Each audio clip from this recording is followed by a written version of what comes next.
Magandang gabi mga kabayan, inform ko lang kayo na meron tayong pangil ng baboy ramo ngayon na sinamahan ng gabay medalyon. Nasa screen ng picture. Super limited lang to mga kabayan, 10 pieces yung meron ako kanina, ngayon ang natira na lang sa akin ay 6 pieces. Para saan ang pangil ng baboy ramo with gabay medalyon, kabal sa katawan, pampakunat at pampalakas. Sa loob ng isang buwan, 5 hanggang 10 piraso lang ang kayang ipadala para sa atin. Kung interesado kayo, nasa comment section ng link, paunahan na lang mga kabayan. Simulan na natin ang kwento. Ang kwentong ito ay hango sa totoong buhay. Mula ito sa isa nating kabayan, naitago na lang natin sa pangalang Gabriel. Walang eksaktong taon. Kuyo, Palawan. Gabriel, gusto kong pumunta ka sa kapuluan ng Kuyo sa Palawan. Tumawag na ang isa sa mga tao natin doon. Mukhang nahanap na nilang mga pinapahanap ko. Wika ni Evan sa kanyang tauhan. Naitago na lang natin sa pangalang Gabriel. Ipinagpatuloy nito ang nasimulang gawain ng dating amo na si Martin. Patuloy na ginalugad ni Evan ang kapuluan ng bansa upang maghanap ng mga piraso ng ebidensya na humubog sa kasaysayan ng ating bansa. Walang problema, boss. Uwi na po ako ngayon para makapag-ayos sa mga dadaling kong gamit. Tugon ng binata. Si Gabriel ay nagtatrabaho sa kagawaran ng turismo sa kanilang bayan. Gaya ni Evan, mahilig itong tumuklas ng mga bagay tungkol sa kasaysayan. Nakilala ni Evan si Gabriel sa isang museo sa Maynila. Nagtatrabaho ito bilang curator. Sa hindi malamang dahilan, tila may kung anong tungkol sa pagkatao nito na nakakuha ng atensyon ni Evan. Sinubukan nitong makipag-usap kay Gabriel. Hindi nga nagkamali ang binata. Matalas nga ang isipan nito pagdating sa kasaysayan ng bansa. Nagkataong taga-probinsya din ng Iloilo ang binata, kaya inalok niya ito ng trabaho sa lokal na opisina ng turismo. Kaagad namang pumayag ang binata dahil bukod sa malaki ang sweldo, makakasama pa nito ang kanyang mga magulang. Ngunit lingid sa kaalaman ni Gabriel, may sariling organisasyon na pinamamahalaan. At dahil sa kakaibang hilig at katapangan ni Gabriel, pinasok niya ito sa samahan. Nagsanay si Gabriel sa ilalim ni Eliseo na noon ay kanang kamay ni Evan. Hindi naman nahirapan si Gabriel sa pagsasanay dahil halos gabay na nito ang mga gawain, lalo na pagdating sa mga pananaliksik. Simula nang mapasok si Gabriel sa organisasyon, nakarating na ito sa malalayong sulok ng bansa na siya ding pangarap nito kahit noong kabataan pa lamang. Ano, Gabriel? Handa ka na ba para sa biyahe natin bukas? Tanong ni Eliseo. Oo naman sir. Ang totoo, parang hindi na nga ako mapakali. Tugon ni Gabriel. Parehong nag-iimpake ang mga ito ng kanilang dadalhin. Kinabukasan kaagad umalis ang dalawa. Pagdating sa paliparan ay nagulat si Gabriel dahil may sariling eroplano si Evan. Nasorpresa ka pa. Yan ang kagandahan ng mapabilang sa organisasyong ito. Wika ni Eliseo. Hindi makapagsalita ang binata dahil maging sa lugar na pupunta nila, may sariling paliparan ang kanilang grupo. Pagdating sa Puerto Princesa, sumakay sila ng bangka papunta sa kapuluan ng Kuyo. Ilang beses nang nakarating si Gabriel sa lugar. Ngunit nang marating nila ang lugar na sinabi ni Evan, namangha ang binata dahil parang nakarating siya sa isang lugar na tila sa panaginip lamang makikita. Bahagi ba to ng Palawan? Sa totoo lang, Ngayon ko palang nakita yung lugar na to ah. Wika ni Gabriel. Tama ka. Bahagi nga ito ng Palawan. Pero sadyang nakapreserba ang lugar na ito. Dahil sa taglay nitong mahalagang katibayan ng mga sinaunang sibilisasyong namuhay dito sa lugar. Tugon ni Eliseo. Ilang sandali pa ay dumaong na ang kanilang bangka sa isla. Sinalubong ang mga ito ng dalawang kalalakihan. Maligayang pagdating sa isla ng mga Tagbanwa. Mabuti naman at nakabalik kayo dito, Boss Eliseo. Kumusta naman si Boss Evan? Wika ni Rigor. Isa sa mga tauhang pinagkatiwalaan ni Evan sa lugar na yun. Mula ito sa katutubong pangkat na ang tawag ay Tagbanwa. Nasa maayos naman siyang kalagayan. Nga pala, nasaan ang taong pinapahanap ni boss? Tanong ni Eliseo. Medyo malayo ang tahanan ng isang yun. At isa pa tanghali na. Naganda nang makakain si Tandang Unong sa kanyang tahanan. Tara, doon natin tuloy ang pag-uusapan. Tugon ni Rigor. Pagdating nila sa lugar, kaagad namang bumungad sa kanila ang mesang punong-puno ng pagkain.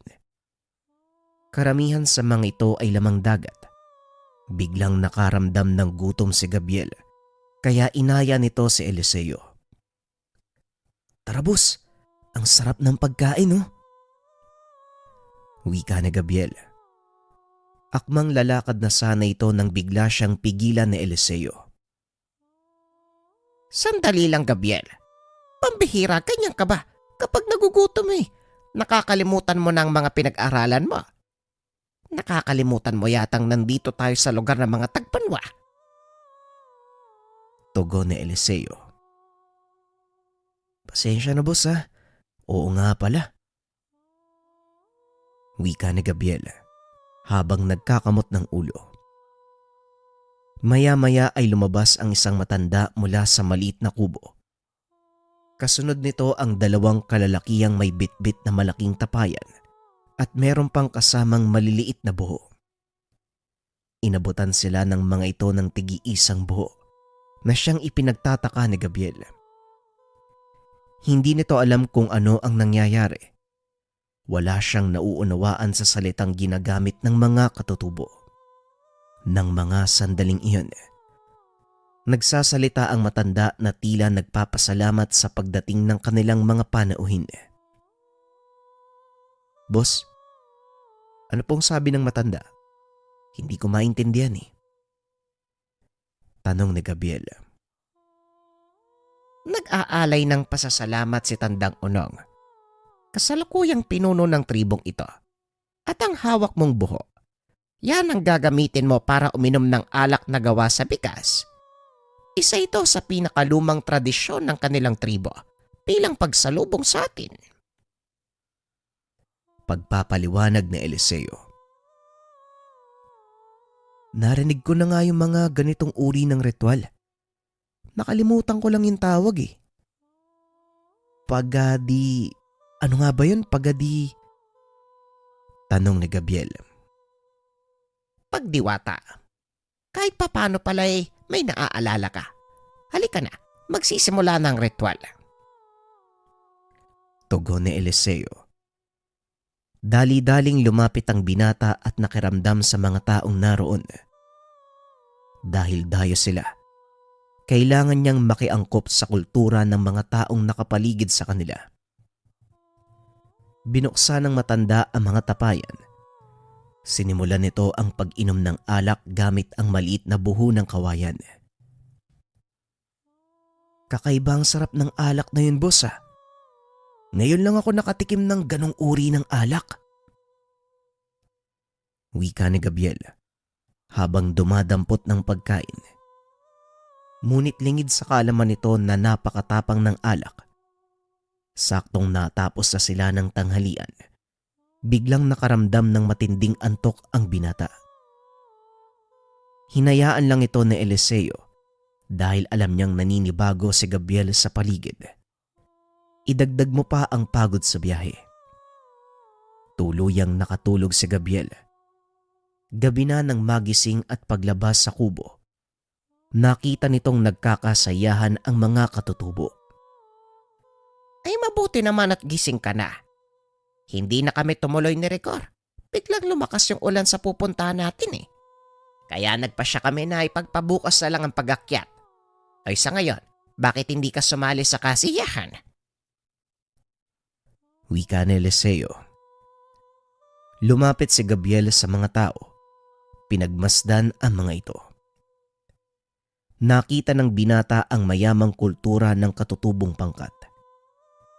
Hindi nito akalaing magkakaroon siya ng pagkakataon na masaksiyan ang mga pamamaraan ng pamumuhay ng katutubo na sinasabing pinakaunang umapak sa ating bansa. Kinabukasan maaga silang umalis sa pamayanan para puntahan ang sinasabing tao ni Rigor. Medyo matarik ang lugar na pupuntahan natin. Kaya sana, kaya ng mga tuhod nyo ang daanan. Wika ni Rigor. Tahimik lang ang dalawa lalo na si Gabriel. Nakaramdam ito ng kakaibang kilabot. Pagpasok pa lang sa mismong daanan, papunta sa bahay ng sinasabi ni Rigor. Boss, sino ba kasi yung sinasabi ni Rigor? Saka, ano bang koneksyon nun sa pinapagawa ni Boss Evan? Tanong ni Gabriel. Marami, Gabriel. Bakit mo na itanong? Tugon ni Eliseo. Wala naman po, Manong. Nakaramdam lang ako ng kakaibang kilabot eh. Pagpasok natin dito sa daanan. Tugon ni Gabriel. Kahit sino naman kikilabutan. Lalo na kung ang pupuntahan mo, isang sinaunang libingan sa loob ng kuweba. Wika ni Rigor. Nanlaki ang mga mata ni Gabriel sa mga narinig. Hindi nito akalaing libingan ang kanilang pupuntahan. Kung hindi nyo na itatanong, may mga karanasan ang binata pagdating sa mga ganitong lugar. Aatras tayo ng 5 taon. Nang mga panong ito ay kasalukuyang nag-aaral si Gabriel sa kolehiyo. Isa sa mga proyekto nila, puntahan ng libingan ng mga igorot sa kabundukan ng Baguio. Dito unang napatunayan ng binatang totoo ang mga multo. Dahil ng mga sandaling iyon, habang papasok sila sa lugar, samot-saring pagpaparamdam ang naranasan ng binata. Nariyan pa yung mga nagliliparang mga gamit. Ayon sa kasama nilang albularyo ng mga panong iyon, ayaw ng mga namatay na naroon sila sa lugar. Matapos ang karanasang iyon, hindi na muling umapak kahit saang sementeryo ang binata. Balik tayo sa kasalukuyan. Napagtanto na Eliseo na matindi ang takot ng binata sa sementeryo, kaya lalo niya itong inasar. Rigor, hindi ba ang sabi ng mga nakakatanda sa lugar na ito? May nagpapakita daw na nilalang sa mismong libingan. Wika ni Eliseo. Kaagad namang lumingon si Rigor. Nakita nitong kumindat si Eliseo. Oo nga no. Minsan, San Telmo. O hindi kaya kapre. May mga nagsabi pa nga, nakakita sila dito ng tikbalang. Tugon ni Rigor. Ang dalawang nilalang na nabanggit nito, walang katotohanan. Ngunit ang tikbalang na sinasabing nagpapakita sa lugar, walang iba kung hindi ang dating amo ni Eliseo, si Martin. Manong naman eh, ginagawa niyo akong bata eh. Wika ni Gabriel. Kaso nga lang, seryoso ang mukha ni Eliseo. Yung unang dalawang nilalang na sinabi ni Rigor, hindi totoo. Pero ang tikbalang totoo sila. Ewan ko kung naikwento sa'yo ni Boss Evan ang tungkol sa dati naming boss.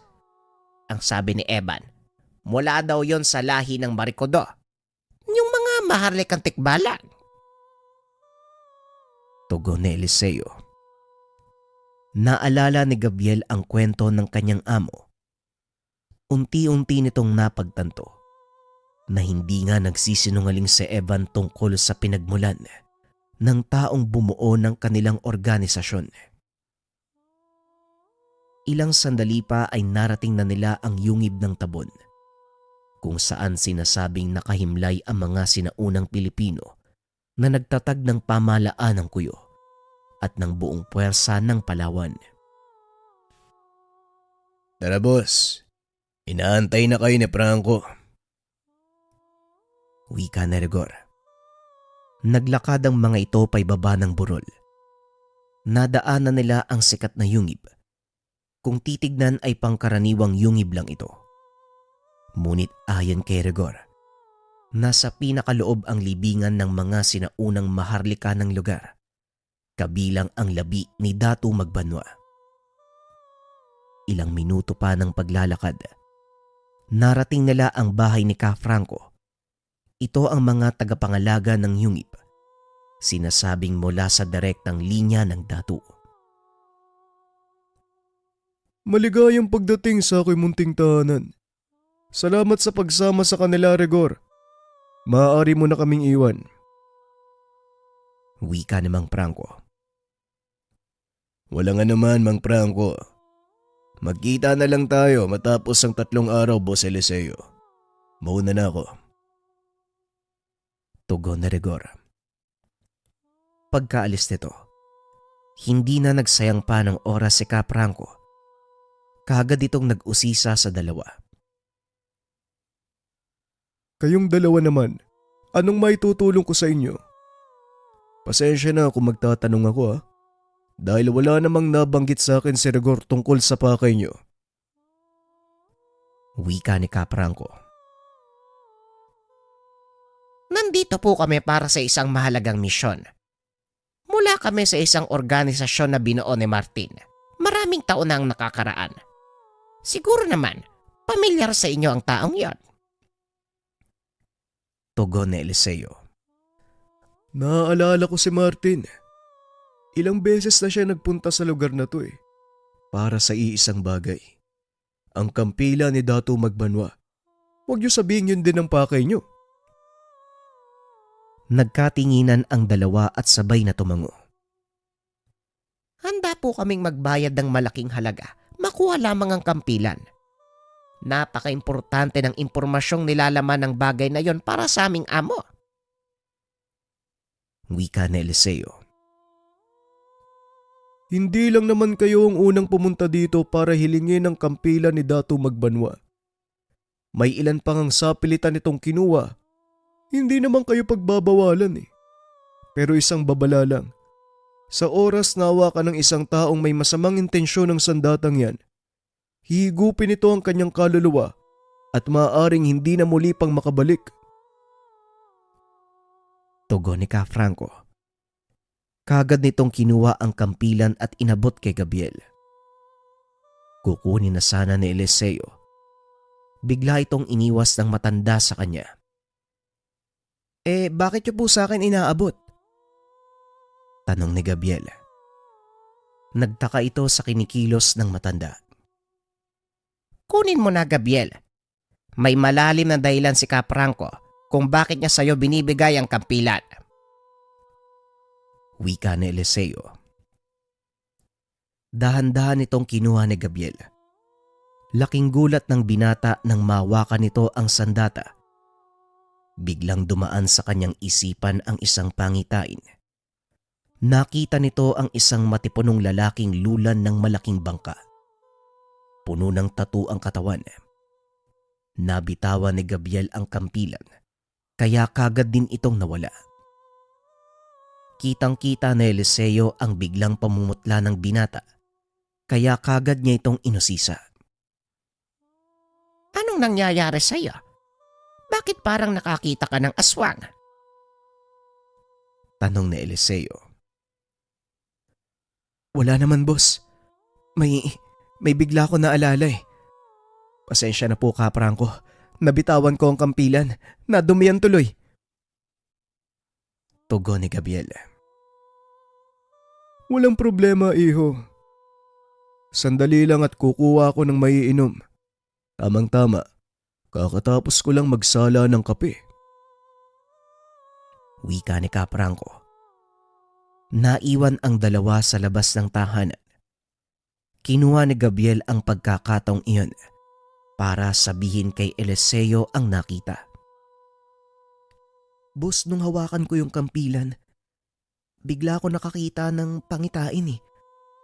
Lalaking nakatayo sa malaking bangka. Tapos dadaong din sila kung saan tayo dumaong kahapon. Hindi lang masyadong malinaw pero mayahalin tulad ko siya sa mga ninuno natin.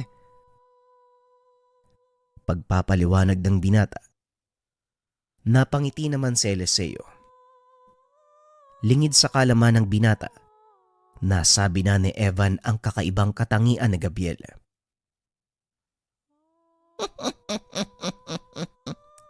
Gaya nga ng sinabi ni Paz, maraming hiwaga ang bumabalot sa lugar na ito, Gabriel. Sagrado para sa mga tagbanwa ang lahat ng nandito. Dahil para sa kanila, dito nagsimula ang kanilang sibilisasyon. Tugon ni Eliseo. Ilang sandali pa ay bumalik na si Kapranko. Pagkaupo nito, kagad nang bumanat ng tanong si Gabriel. Kapranko, kung hindi niyo po mamasamain, pwede ko po bang malaman yung kasaysayan ng kampilan? Tanong ni Gabriel. Akala ko ba, kampilan lang ang gusto nyo? Bakit gusto mo pang malaman ang kasaysayan? Tanong ni Franco. Ang totoo niyan, Manong, hindi lang kami naparito para sa antigong gamit. Ang kasaysayang nakapalob sa kampilan, yan ang pinakapakay namin sa pagpunta dito.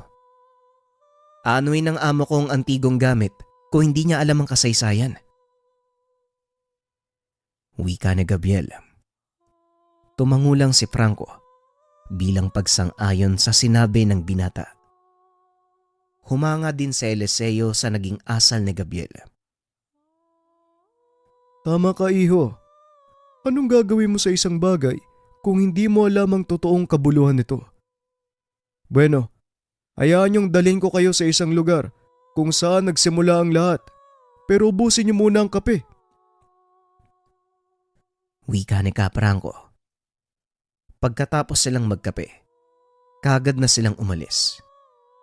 Iiwanan pa sana ni Gabriel ang kampilan, ngunit pinigilan ito ng matanda. Dalhin mo na ang kampilan. Dahil sa oras na iwan mo yan dito, wala ka nang madadatnan.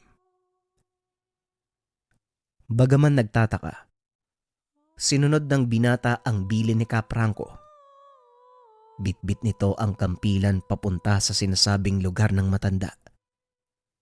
Matapos ang 5 minutong paglalakad, narating nila ang isang lugar na malapit sa dalampasigan. Napagtanto ni Gabriel na maliit lang ang isla dahil nagawa nilang makatawid sa kabilang dako. Sa loob lamang ito ng maikling panahon.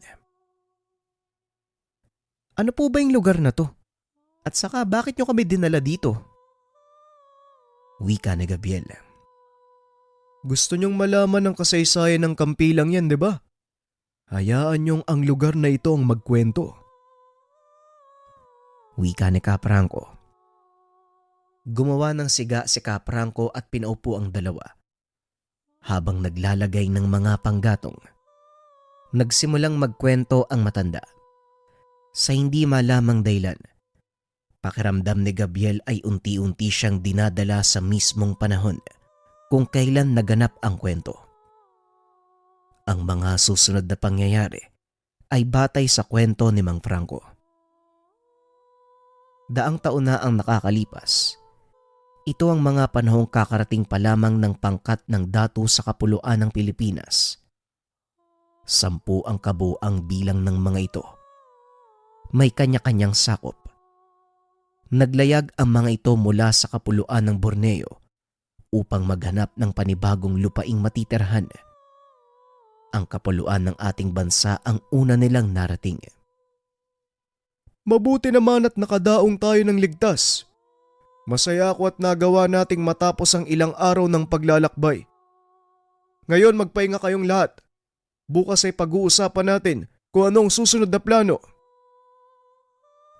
Wika ng datong namumuno sa pangkat. Mukhang masyadong maliit ang pulong ito, Dato Puti. Paniguradong magkakaroon ng kaguluhan sa oras na magsimula tayo magtatag ng mga pamayanan. Tugon ng isa pang dato. Tama ka, Dato Payburong. Kaya hahatiin natin ang pangkat. Kailangan magkaroon tayo ng sapat na lugar upang maiwasan ang hindi pagkakaunawaan. Hindi ba 4 sa mga datong kasama natin ay nasa ilalim ng iyong pamumuno? Tanong ni Dato Puti. Tama ka. Pero 2 lang sa kanila ang lubos kong pinagkakatiwalaan. Si Dato Marikodo at Dato Magbanwa. Hindi ko hawak ang isipan ng iba sa kanila. Tugon ni Dato Payburong. Kung ganon, kausapin mo ang mga datong susunod sa'yo. Hayaan mo ang iba kung ano ang magiging pasya nila. Kinabukasan kagad pinulong ni Dato Payburong ang kanyang mga sakop. Alam kong napansin niyong masyadong maliit ang dalampasigang ito para sa ating lahat. Kaya nagpasya si Dato Puti na hatiin ang pangkat. Ang ilan ay may iwan sa lugar at ang ilan naman kailangan maglayag papunta sa mga karatig na pulo. Wika ni Payburong. Tumayo ang isa sa mga datong malapit sa kanya at nagsalita. Habang nasa gitna tayo ng paglalakbay, nakita ko ang isang magandang pulo. Balak ko na sana magpaiwan sa lugar ngunit kailangan kong sundin ang utos si Dato Puti. Kung mahati tayo sa pangkat, nais kong bumalik sa paglalayag upang puntahan ang sinasabi kong isla. Tugon ni Dato Magbanwa. Hindi naman tumutol si Dato Payburong. Nagsipagsunura na din ang ilan sa mga dato. Maliban kay Marikodo, nagpaiwan ito sa lugar. Matapos ang pagpupulong, kagad tinipon ni Dato Magbanwa ang kanyang mga sakop para maganda sa paglalayag. Bago pa man makalis ang dato, muli itong kinausap ni Payburong. Ang totoo, Dato Magbanwa, mas nanaisin kong nandito ka sa tabi ko. Isa ka sa mga pinagkakatiwalaan kong pinuno. Ngunit kung buo na ang pasya mo, hindi ako tututol. Naway pagpalain ng mga umalagad ang iyong paglalakbay. Wika ni Dato Payburong. Para ito sa ikabubuti kaibigan. At kayo din, naway pagpalain ng mga umalagad at busaw na nakatira sa lugar na ito. Hanggang sa muling pagkikita, kaibigan. Tugon ni Dato Magbanwa. Matapos ay kagad nang tumulak ang kanyang grupo. Kasunod ang 4 pang kadatuan na nagpunta sa malayong parte ng bansa. 2 araw ang naging paglalakbay ni Magbanwa dahil pagsasagwan lang ang kanilang paraan para makausad. Sa hindi malamang dahilan, huminto ang pag-ihip ng hangin, dahilan para hindi makausad ang kanilang balangay. Gayunpaman, nakarating ang mga ito sa pulunang mapayapa. Laking gulat ni Magbanwa dahil may ilang tao siyang namataan sa lugar. Maitim ang balat ng mga ito. Kaagad ding nagpulasan nang makita silang paparating. Mag-iingat kayo. May mga naninirahan sa lugar na ito. Hanggat maaari, iwasan nyo ang anumang hindi magandang gawain. Nang sa ganon, hindi tayo magkaroon ng suliranin. Wika ni Magbanwa sa kanyang mga nasasakupan. Paano kung sila mismo magsimula ng gulo? Iiwas pa rin ba tayo, Dato? Tanong ng isa sa mga sandig o opisyal ni Dato Magbanwa. Hanggat wala silang ginagawang masama, huwag kayong kikilos. Sa ipinapakita ng mga taong yon, hindi sila gagawa ng anumang ikakapahamak nila. Kaya hanggat maaari, Iwasan niyo ang pagbunot ng inyong mga kampilan. Tandaan niyo, tayo ang dumayo sa kanilang lugar. Tugon ni Datu Magbanwa. Ilang sandali pa ay dumaong na ang kanilang balangay sa dalampasigan. Mahinahong nagbabaan ang mga lula nito. Napansin ni Magbanwa na hindi talaga sila ang nauna sa lugar. Patunay nito ang ilang mga maliit na kubo sa tabing dagat. Nagulat ang Datu nang may isang taong lumapit sa kanila at nakipag-usap. Ayon dito, walang namumuno o nagmamay-ari ng lugar. Tanging mga manlalakbay na mangangalakal na mula sa isla ng Kalimantan at iba pang bahagi ng Malaya ang nagpupunta dito. Ang pangunahing layunin ay makipagpalitan ng paninda. Salamat kaibigan. Kung gayon, wala kaming magiging suliranin. Wika ng Datu.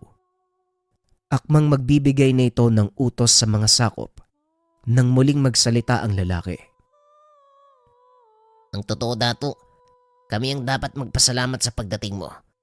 Pagkat ang lugar na ito, pinamumugaran ng mga nilalang na kumakain ng laman ng tao. Wika ng lalaki. Nanlaki mga mata ni Magbanwa nang marinig ang sinabi nito. Ipaliwanag mo ang tungkol sa bagay na yan. Wika ni Datu Magbanwa. Marami ho sa mga nauna sa inyo ay patay na. Hindi man lang sila nagtagal ng ilang araw dahil yun sa mga nilalang na sinabi ko. Binalaan ko sila pero hindi sila nakinig. At sana may sapat ka lakas sa tauhan upang labanan ang mga nilalang na yon. Wika ng lalaki. Matapos nitong magsalita ay kagad na ding umalis. Hindi na nagawang habulin pa ng Datu dahil biglang nagdatingan ang mga taong maitim ang balat. Nakangiti ang mga ito habang sinasalubong ang kanilang pangkat. Hindi maunawaan ng Datu ang kanilang salita. At dahil wala namang masamang intensyon ng mga ito, hinayaan lang sila ni Magbanwa. Makalipas ang ilang minuto, nagsipag-alisa na din ang mga katutubo. Ngunit nag-iwan ang mga ito ng mga prutas at kung ano-ano pang makakain. Muling kinausap ni Magbanwa ang kanyang mga nasasakupan. Walang gagalaw ni isa man sa inyo sa mga katutubong yon. Nasa ilalim sila ng aking proteksyon at hindi rin sila maaaring gawing alipin. Tandaan nyo, dumayo tayo sa lugar na ito hindi para manakop, kundi para magtayo ng sarili nating pamayanan. Kailangang manatiling matiwasay. Ngunit ayon sa nakausap ko, meron tayong maliit na suliranin. Wika ni Magbanwa. Sabihin mo po, Datu, ano ang suliranin? Wika ni Dumakulim. Hindi ako tiyak, pero mukhang ang tinutukoy ng taong yon. Mga aswang. Wika ni Magbanwa. Biglang natigilan ang mga sandig ng Datu sa mga narinig. Sa mga hindi nakakaalam, ang mga sandig ay mga tao mula sa lahing kadatuan. Pinagkakatiwalaan ng Raha o Datu. Maaaring malapit na kaanak o hindi kaya naman mismong anak ng isang pinuno. Aswang, Datu, hindi ba sila ang pangkat na tinaboy ni Raha Balinsusay mula sa ating pungsod? Paano silang nakarating sa lugar na ito? Gayong wala naman tayong nakitang sasakyang pangdagat na kahalintulad ng sa atin. Tanong ni Dumakulim. Maaaring hindi sila ang pangkat na tinutukoy mo, Dumakulim. Tandaan mo ng panahon ng yelo. May tulay na nag-uugnay mula sa ating punsod hanggang dito sa kinakatayuan nating pulo. Marahil mula sila sa iba pang panig ng ating pinaggalingan. Tugon ni Magbanwa. Kung ganon, sinasabi mong mapanganib ang lugar na ito para sa atin. Muling tanong ni Dumakulim. Hindi ako tiyak. Ngunit mas mabuti na mag-ingat, Dumakulim. Ipatawag niyo ang ating mga mandirigma. Kailangang alamin natin ang katotohanan bago tayo magsimula ng ating pamayanan. Tugon ni Magbanwa. Matapos pulungin ang mga sandig, kaagad nitong tinawag ang kanyang babaylan. Nakarinig ako ng kwento mula sa mga naunang tao dito sa pulo. Naglipa na daw sa paligid ang mga aswang tandang gulang. Wika ni Datu Magbanwa. Hindi malayong totoo ang sinasabi ng taong yon. Alam mo ang totoong nangyari, Magbanwa. Maaring napadpad sila sa lugar na ito. At sa oras na malaman ng mga aswang na dumaong tayo, siguradong malalagay sa kapamakan ng iyong nasasakupan. Wika ni Tandang Gulang. Kung ganon, anong may mumungkahi mo, tandang gulang? Tanong ni Datu Magbanwa. Kung ako ang iyong tatanungin, pipiliin kong lisanin ang lugar na ito. Ngunit alam kong hindi ka magpapapigil. Kaya ang payo ko, agarang paghahanda. Kailangang malipol sila bago pa matunton ng mga halimaw na yon ng ating kinaroroonan. Dahil sa sinabi ng babaylan, ipinag-utos ni Magbanwa na itulak palayo ang mga balangay at mag-iwan ng mga balsang maaaring sakyan pabalik sa mga ito kung sakaling magkaroon ng hindi inaasahang kaganapan. Matapos kausapin ang mga kawal, kaagad na silang lumakad para tiyakin ang seguridad ng lugar. Sa pangunguna ng Datu, ginalugad nila ang bawat sulok hanggang sa makarating ang mga ito sa isang pamayanan na may iilang taong nakatira. Ayon sa mga taga-roon sa lugar, ang tawag doon ay Tabon. Dito lalong tumibay ang hinala ni Magbanwa na hindi sila ang mga malay na nauna sa lugar. Ayon din sa mga ito, minsan silang pinamunuan ng isang datong malay na nagngangalang Matuod. Ngunit wala na sa lugar ang nasabing pinuno dahil pinili nitong lumipat ng ahop. Kung ganon, wala tayong dapat alalahanin. Wala nang datong namumuno sa lugar na ito. Wika ni Dumakulim. Hindi naman yan ang inaalala ko, kung hindi ang mga aswang na naninirahan sa lugar. Tugon ni Magbanwa. Kinausap nito ang ilan sa mga naroon sa lugar. Wala naman silang naging problema. Masaya ang mga ito dahil may dumating na bagong mamumuno. Dito nagpa siyang magtayo ng pamayanan si Magbanwa. At sa paglipas ng mga araw, unti-unting nabuo ni Magbanwa ang kanyang sakop. Nang masiguradong ligtas ang kanyang nasasakupan, nagsimula na silang hanapin ang mga aswang. Ngunit inabot na sila ng ilang araw. Wala silang nakitang bakas. Alam mo, Magbanwa, habang hinahanap mo ang mga nilalang, lalo silang magtatago.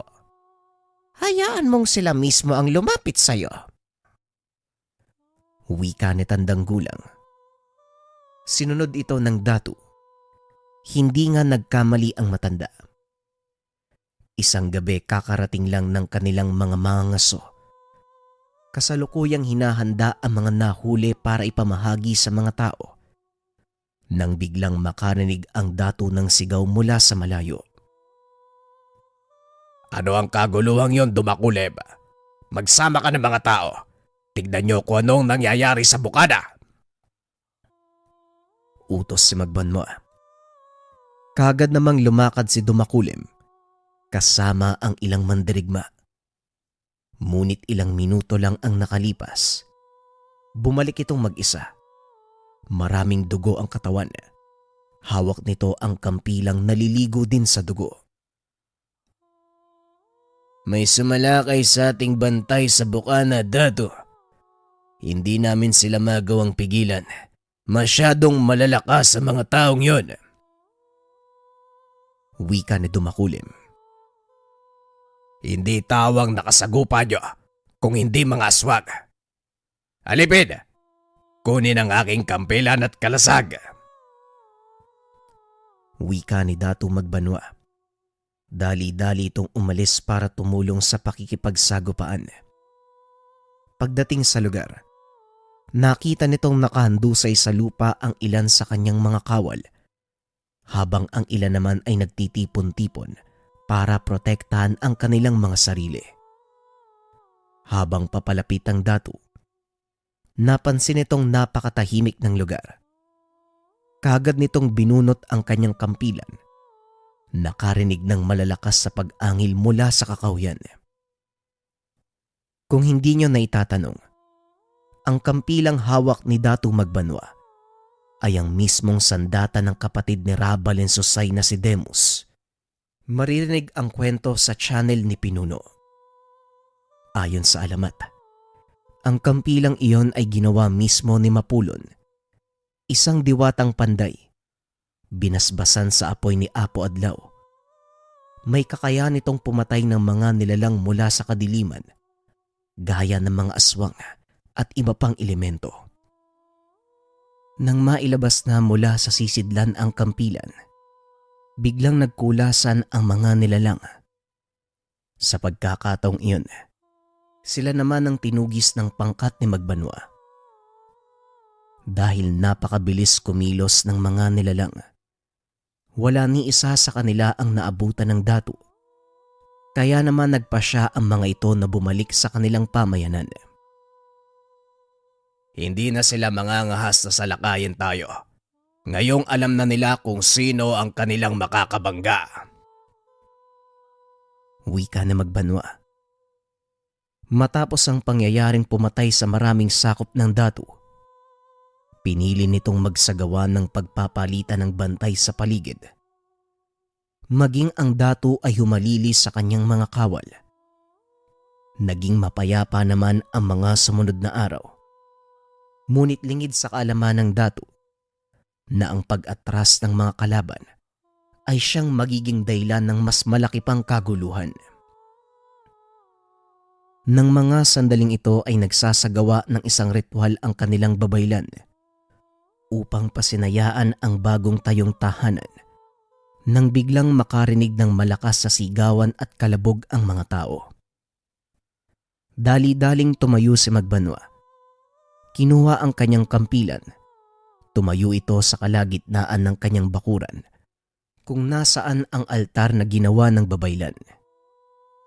Laking gulat ng Datu dahil isang malaking itim na aso ang nagpakita. Umaangil ito habang naglalakad papasok ng baryo. Hindi naman makakilos ang mga tao dahil na din sa pagkagulat. Ang ilan sa kanila ay wala pang hawak na sandata. Ipinagbabawal sa ganung uri ng ritual ang anumang matalim na bagay. Tanging ang babaylan lang ang may karapatang humawak ng kutsilyo dahil ito ang kakatay ng alay na hayop. Nandito na sila. Kagaya ng sinabi ko sa'yo, Dato. Sila ang mismong lalapit sa'yo. Wika ni Tandang Gulang. Alam ko, paintulutan mo ang ating mga kawal na humawak ng sandata. Nang sa ganon, magawa nilang lumaban sa kung anumang paparating. Tugon ni Datu Magbanwa. Kagad namang itinaas ng babaylan ang kanyang kamay. Isa-isang nagsipagdamputan ng sandata ang mga kawal. Walang pagdadalawang isip na sinugod ang nagpakitang nilalang. Sa kasamaang palad, napakalakas nito. Hindi tumatalab ang mga sandata sa makapal nitong balahibo. Nang makita ni Magbanwa na nahihirapan ang kanyang mga kawal, kagad itong sumugod. Ngunit bago pa man niya marating ang malaking aso, may isa pang nilalang ang humarang sa kanyang daanan. Mahaba ang kamay nito. Nakalawit ang dila. Kulay puti ang balat at may mahabang buntot. Noon lang nakita ng dato ang nilalang, kaya nakaramdam ito ng pagdadalawang isip na sumalakay. Mag-iingat ka sa isang yan, dato. Hindi siya kagaya ng pangkaraniwang aswang. Malakas na kamandagan taglay ng laway ng nilalang na yan. At sa oras na masugatan ka, paniguradong hindi na makakakilos ang buo mong katawan. Wika ni Tandang Gulang. Lalong nakaramdam ng pangamba ang dato at sa kauna-unahang pagkakataon, natakot ito hindi para sa sarili kundi para sa mga nasasakupan. Hindi sumusugod ang nilalang na parang may kung anong inaantay. Dato, ngayon na ang pagkakataon mong sumugod. Wika ni Dumakulim. Tama si Dumakulim. Nag-aantay ang nilalang na yan ng utos mula sa kanyang Panginoon. Tugon ni Tandang Gulang. Biglang napaisip si Magbanwa dahil sa sinabi ng mga ito. Kung ganon, nasa malapit lang ang Panginoon ng nilalang na ito. Wika ni Magbanwa. Napangiti ang dato at kagad na sinugod ang nilalang. Kagaya ng inaasahan, kilos lang din ni Magbanwa ang iniintay nito. Hindi ito nagawang patamaan ng dato. Bakit hindi ka lumabas kung sino ka man? Kung naririnig mo ko, magpakita ka ng tayong dalawang magtuos. Wika ni Magbanwa. Tumawa ng malakas ang nilalang at nagsalita.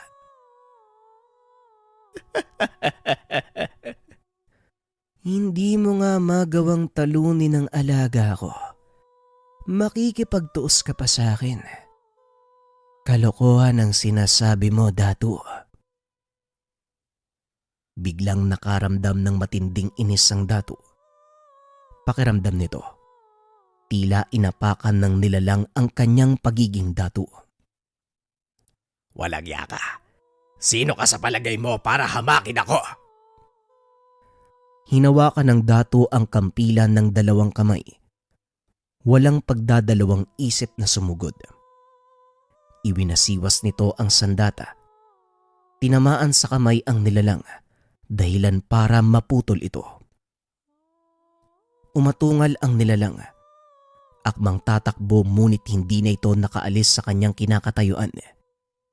Hinati ni Magbanwa ang katawan nito mula ulo hanggang paibaba.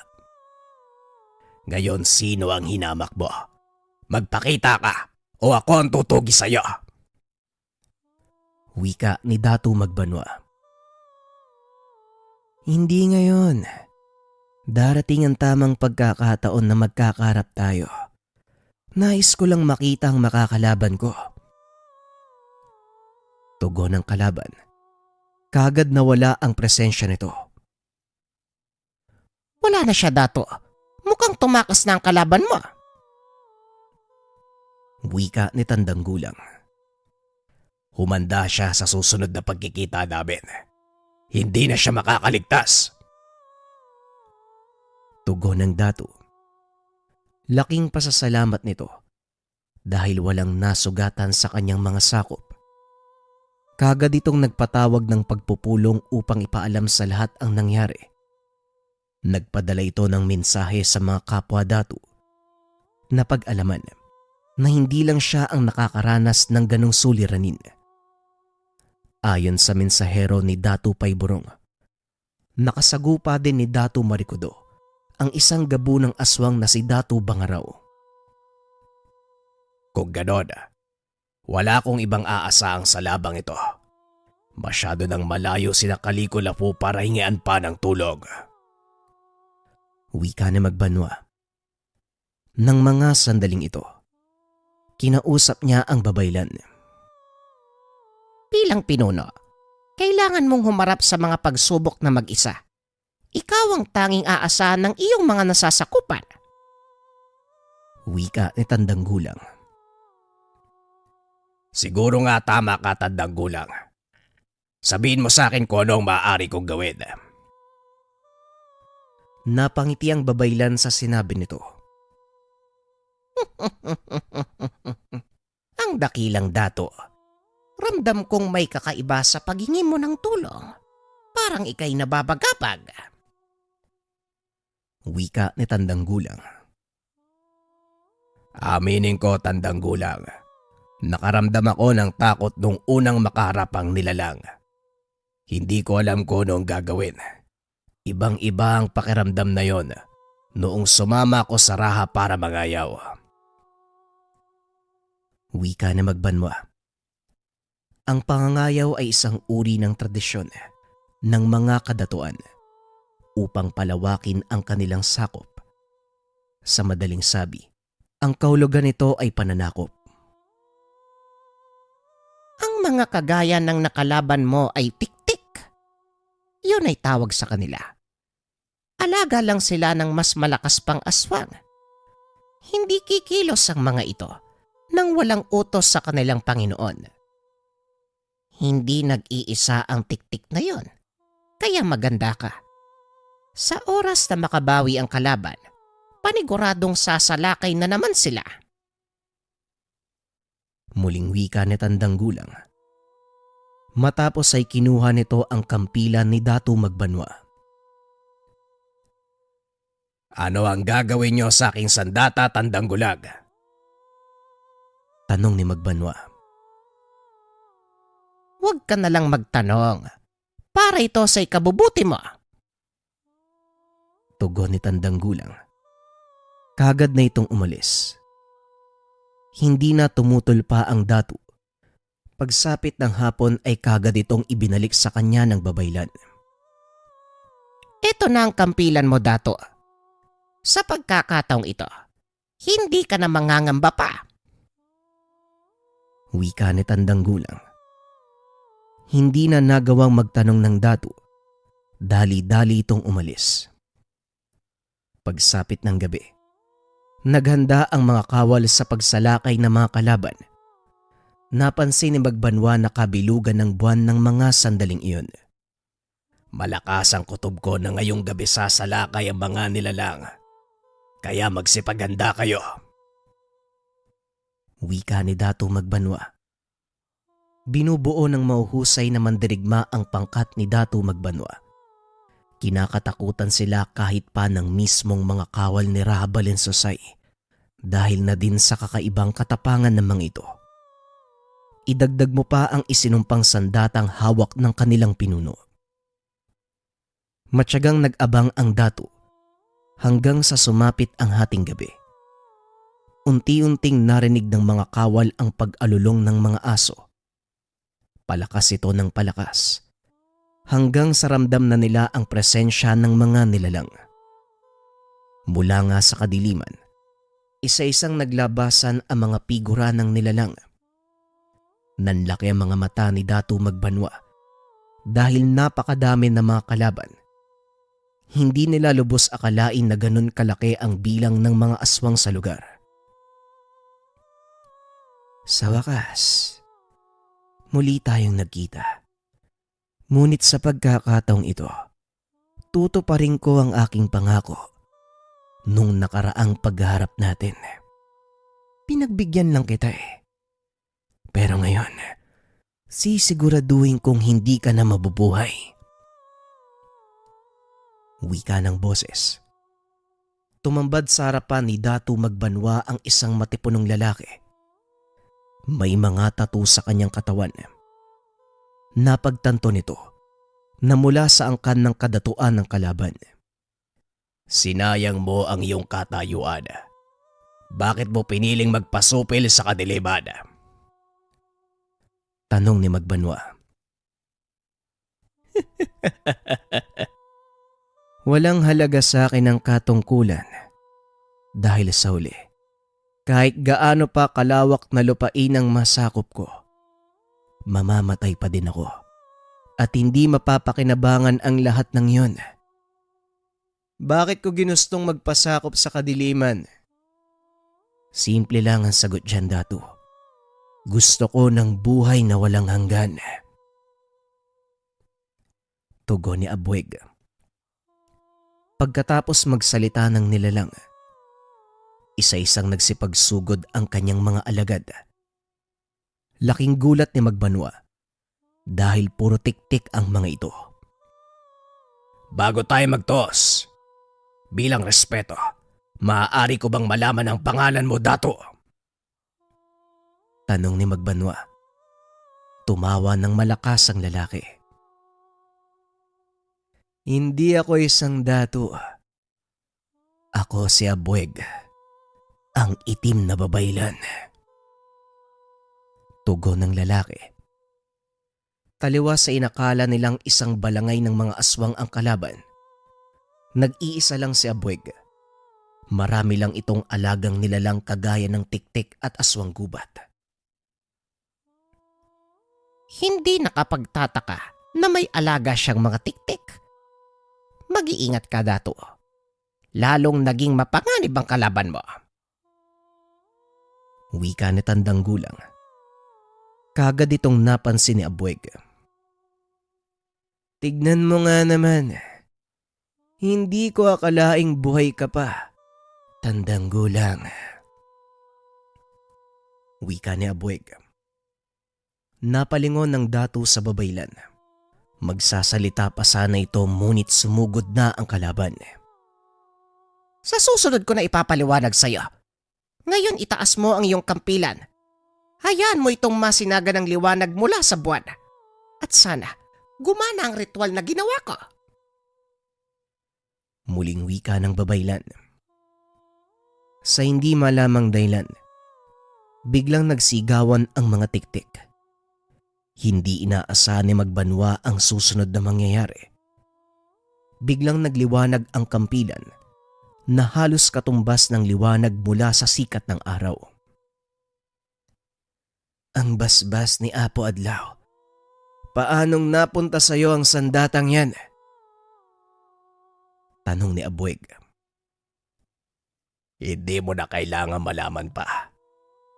Ngayon harapin mo ang kamatayan sa kamay ko. Tugon ni Dato Magbanwa. Kagad na itong sumugod. Bit-bit ang nagliliyab na kampilan.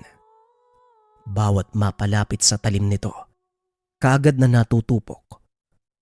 Hanggang sa tuluyan ng magpulasan ang ilan sa mga tiktik. Naiwang mag-isa si Abweg na pilit tinatakpan ng muka dahil unti-unti siyang nasusunog. Tumalon pa'y taas si Dato Magbanwa. Inundayan ng taga ang kalaban. Napasigaw si Abweg. Hindi to makapaniwalang natalo siya sa labanang iyon. Unti-unting natupok ang katawan ni Abweg hanggang sa tuluyan itong maging abo. Maging ang dato ay hindi makapaniwala na ganon ang magiging kakalabasan. Balik tayo sa kasalukuyan. Ito ang nangyari at yan ang dahilan kung bakit napakahalaga ng kampilan na yan. At kung sakaling mapunta to sa kamay ng masamang tao, maaari itong gamitin para magsimula ng gulo. Wika ni Kapranco. Ngayon nauunawaan ko na kung bakit ganito kahalaga ang kampilang ito para kay Evan. Tugon ni Eliseo. Ngayon ipagkakatiwala ko sa inyo ang kampilang ito. Naway ingatan nyo ang nakalakip na bahagi ng kasaysayan sa kapirasong bakal na ito. Muling wika ni Franco. At dito napagtanto ni Gabriel kung gaano kaimportante ang ginawang organisasyon ni Evan. Nauunawaan ko na kung anong ginagawa ni Boss Evan. Alam kong marami pang susunod na misyon. Masaya akong nakapasok sa organisasyon nyo. Matapos ang kanilang pakay, kagad nang bumalik sa Iloilo si Gabriel. Mabuti naman at hindi kayo nahirapan sa pagkuha ng kampilan. Gabriel, nasa antas ka pa din ng pagsasanay. Ngayon tatanungin kita, ano ang aral na natutunan mo sa lakad? Tanong ni Evan. Ngayon ko lang po napagtanto. Napakarami talagang lihim ng kasaysayan natin. Tugon ni Gabriel. Tama ka. Ito ang adhikain kong minana mula sa mga taong nagtiwala sa akin. Nagpapasalamat ako dahil tinanggap mo ang tungkuling ito bilang formal na katungkulan. Marami pa tayong pagdadaanan at alam kong mahihirapan kayo. Pero sana manatili kayong tapat sa ating adhikain. Wika ni Evan. Nang mga sandaling iyon, tuluyang tinanggap si Gabriel sa organisasyon. Mas malaking misyon ang hinarap nito. Gabriel, ang sabi ni boss maganda ka. Sasama ka sa akin sa Sikihor. Wika ni Eliseo. Sikihor, anong gagawin natin dun? Hahanapin natin ang kinaroroonan ng Kalasag de Caliculafu. Ano, sasama ka ba? Aba syempre no, ako pa ba? Hindi akalain ng binatang magbabago ng husto ang kanyang buhay. Simula nang maging kasapi siya ng organisasyon, naging bukas ang isipan nito sa totoong kaganapan sa kasaysayan. Maraming katotohanan pa ang kanyang natuklasan kaysa sa mga naituro sa kanya sa paaralan. Gaya ni Evan, natupad ng binata ang kanyang pangarap na malibot ang bawat sulok ng bansa at matuklasan ang kayamanang taglay ng ating kasaysayan. Lubos itong nagpasalamat kay Evan sa misyong ibinigay sa kanya sa pagkuha ng kampilan ni Datu Magbanwa. Maraming salamat sa pakikinig ng ating kwento mga kabayan. Kung sakaling interesado kayo sa kwento ni Caliculafu, comment nyo lang ng #Caliculafu. Muli maraming salamat. Paalam.